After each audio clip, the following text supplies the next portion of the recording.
Assalamualaikum warahmatullahi wabarakatuh. Apa kabar adik-adik? Semoga selalu sehat dan semangat. Hari ini kita belajar tema 4 subtema 1 pada pembelajaran yang ke-6. Apa saja yang menjadi fokus pembahasan kita kali ini? Yang pertama, PPKN-KD 1.1 hingga 4.1 mengenai menjunjung tinggi nilai kejujuran. Yang kedua, Bahasa Indonesia KD 3.5 dan 4.5 mengenai penilaian terhadap unsur-unsur cerita. Langsung saja, mari kita mulai. Yang pertama, menjunjung tinggi nilai kejujuran. Sikap jujur adalah pengamalan dari kandungan sila pertama dari Pancasila.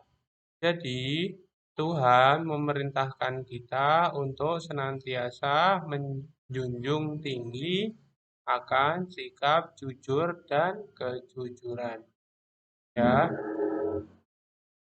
jadi karena sila pertama adalah ketuhanan, maka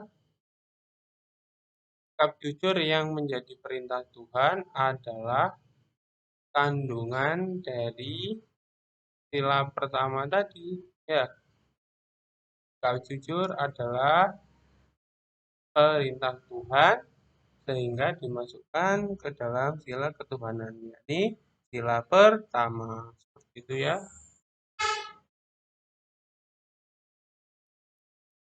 Bangsa Indonesia itu harus memiliki sikap sesuai nilai-nilai Pancasila ya. Selain bersikap jujur tadi, seperti taat beribadah, bersyukur, toleransi, jujur peduli, dan bertanggung jawab.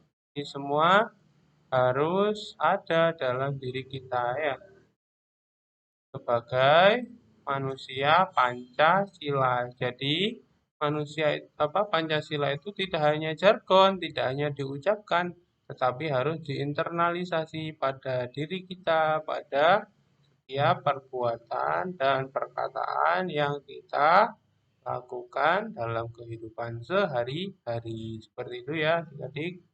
Jadi semua ini harus kita laksanakan ya. Sikap-sikap ini harus kita miliki.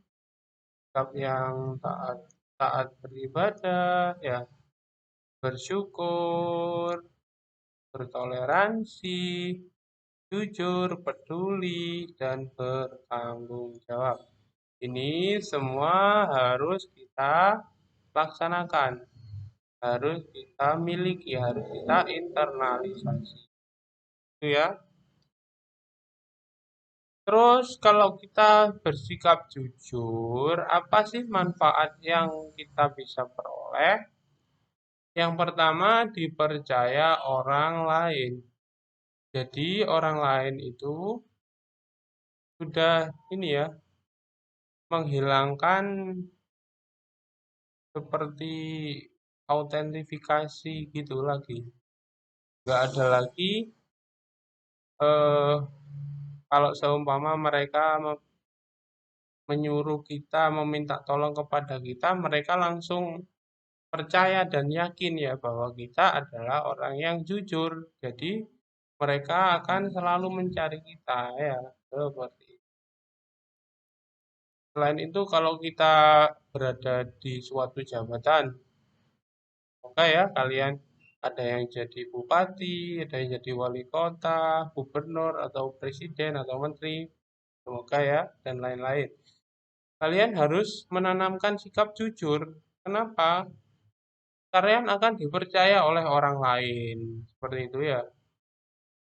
Jujur adalah modal dasar ya, modal utama untuk apa? Dipercaya orang lain seperti itu. Terus selain itu mendapat ketenangan hidup.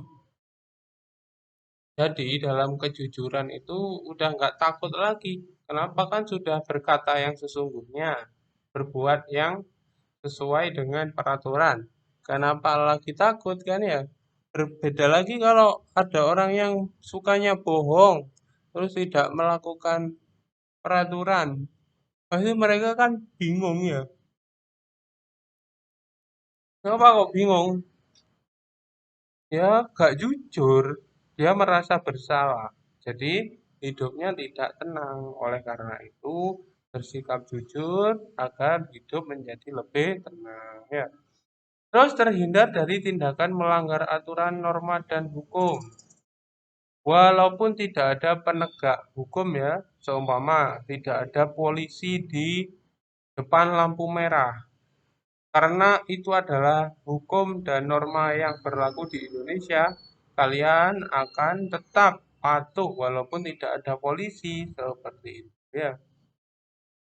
Terus menjadi orang yang amanah dan bertanggung jawab. Orangnya itu terpercaya dan bisa bertanggung jawab ya.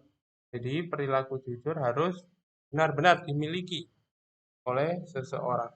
Apapun nanti kalian kembali ke masyarakat ya, kalau sudah dewasa nanti, semua harus punya sikap dan perilaku jujur. Seperti itu ya.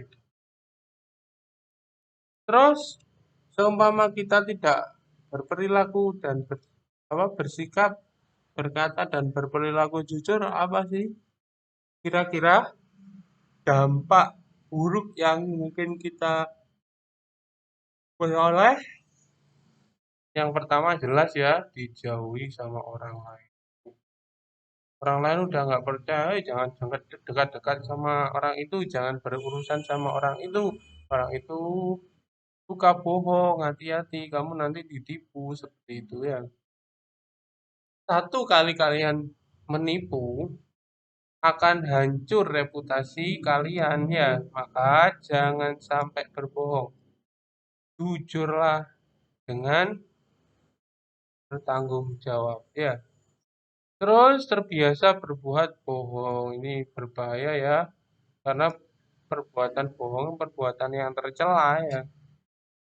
Selain mendapatkan dosa dari sisi agama ya, akan mendapat hukuman kalau berurusan dengan hukum ya. Berapa kali kan kejahatan yang dimulai dari kebohongan seperti korupsi itu ya, kolusi, nepotisme, semuanya itu bermodalkan kebohongan. Ya, nggak boleh. Oleh karena itu, jangan sampai kalian berbuat bohong. Selain berdosa juga bisa dihukum. Seperti itu ya. Terus memicu perselisihan. Ini ya, orang lain sudah percaya pada seseorang. Terus yang dipercaya itu malah berkhianat, berbohong. Kan pasti yang sudah percaya itu marah ya. Nanti terjadi perselisihan ya, engkel-engkelan seperti itu ya. Terus saling membenci ini kan. Yang satu tidak jujur, yang satu sudah berusaha mempercayai, tapi ternyata yang dipercayai bohong kan. Akhirnya benci wis, nggak usah urusan sama orang itu wis. Oh dasar pembohong kan seperti itu. Ya. Terus kehilangan rasa percaya diri. Ini jelas ya, udah dicap tukang bohong kan, reputasinya runtuh sama orang lain sampai nggak percaya diri. Ya, jangan sampai ya berbuat bohong. Terus saling curiga ini. Satu kali kalian berbohong, pasti akan menjadi stereotip ya.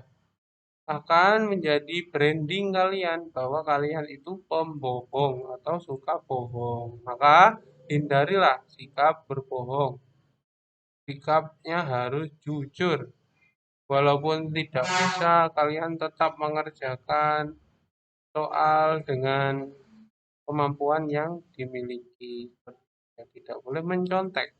Karena mencontek itu juga berbohong atau perilaku yang tidak jujur. Seperti itu ya. Terus yang kedua, penilaian terhadap unsur-unsur cerita. Pada pembahasan sebelumnya sudah kan ya, unsur intrinsik terdiri dari 8 bagian, yakni tema, alur, tokoh penokohan, latar, sudut pandang, gaya bahasa, dan amanat. Unsur tersebut membangun dari dalam cerita. Jadi, ini sudah termasuk apa yang ditulis oleh pengarang ya. dari temanya apa, alurnya bagaimana, tokohnya siapa saja, penokohannya atau wataknya bagaimana ya, latar waktu, tempat dan suasananya bagaimana, sudut pandangnya bagaimana, orang pertama atau orang ketiga ya, terus gaya bahasanya pakai majas apa, dan amanatnya. Dan ini pesan yang dikandung oleh cerita tersebut. Jadi tiap cerita itu kan ada ininya ya, ada pesannya, ada apa ya, ada eh, nilai-nilai yang menjadi pesan dari penulis kepada kita sebagai pembaca seperti itu ya. Dari peristiwa-peristiwa yang terjadi di cerita, kita bisa mengambil hikmah, hikmah yang baik bahwa cerita itu mengandung pesan ya pembaca seperti itu ya. Terus bagaimana cara langkah-langkah memberikan pendapat dalam cerita? Yang pertama adalah kalian baca cerita dengan cermat ya. Bagaimana sih maksud dari cerita itu mulai awal sampai akhir? Terus cari paragraf yang memuat permasalahan atau konflik ya. Apa sih yang menjadi konflik dari cerita tersebut ya? Terus penyebab awal munculnya permasalahan tersebut, kok bisa ada konflik terjadi? Terus bagaimana permasalahan diselesaikan? Ini ya, cari paragraf permasalahan, terus penyebab munculnya permasalahan, terus bagaimana diselesaikan. Ya, dibaca, cari paragraf permasalahan, penyebabnya apa, dan bagaimana permasalahan itu diselesaikan. Seperti itu ya. Nih, sebagai contoh ya, ada cerita tentang singa dan nyamuk. Nanti videonya di pause ya untuk menyimak. Dan ini adalah pertanyaannya.